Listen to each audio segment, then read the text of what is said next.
As someone who learns all day long, take my word for it. School district budgets are confusing. It's a web of complicated formulas and funding sources that become more complex as you learn more about it. But grasping some of the basics of how the Tucson Unified School District, or how I like to call it, TUSD, receives and spends money can go a long way in understanding how your tax dollars work to meet the needs of children like me in our community. TUSD receives money from three main sources: the state of Arizona, the local taxpayers, and the federal government. About 90% comes from the state and local, and about 10% comes from the federal government. Federal money is designated for such things as special education services and to support learning needs of students living in poverty using Title I funds. The thing is, that money can only be used for those programs. The district can't use that federal money for anything else. In fact, as you will find out later on, pretty much every dollar the school district receives has strings attached. State and local money is broken down into two main pots: maintenance and operations, or M&O, and capital. M&O basically funds your day-to-day expenses, your operating expenses.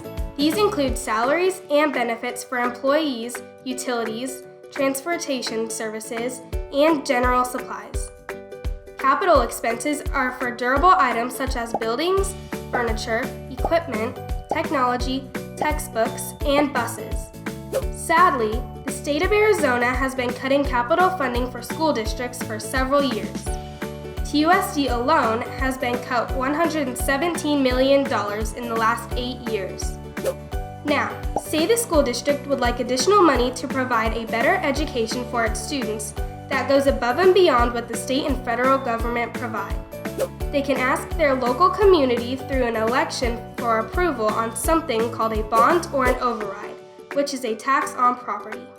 A bond is designated for capital money, those buses, school buildings, and technology. A bond can only be used for those capital purposes. Because of the shortfall in capital funding, many districts have considered going out for bond elections to make sure our schools are in good condition and safe for us kids. Like a bond, districts can call for an override election. Like bonds, overrides must be approved by the district voters and are used for specific M&O and capital purposes that are included on the voter ballot. Something unique to TUSD and a few other Arizona school districts is desegregation funding, which is funded by the local taxpayers.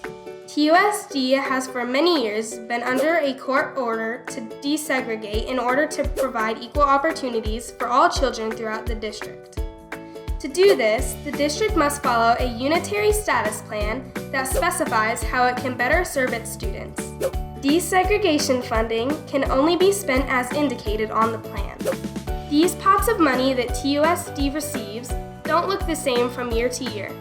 In fact, they can look very different depending on how many students enroll in the TUSD, whether or not the voters approve bonds or overrides, or whether or not the state or federal government decides to cut funding to schools. In 2012, TUSD had 5,000 more kids than what we have today. Because our funding is based on how many kids enroll in the TUSD, our current budget is $17 million less than what we had 5 years ago. Despite these shrinking pots, TUSD continues to live within its budget, and it's been doing pretty well. In the past few years, Tucson Unified has given teachers and staff salary increases. And most importantly, students are graduating career or college ready. But the more money that gets taken away from students, the harder it gets to maintain quality programs and services. So do you understand the school district budget any better now? If you're like me, the answer is both yes and no. And that's okay. It's difficult.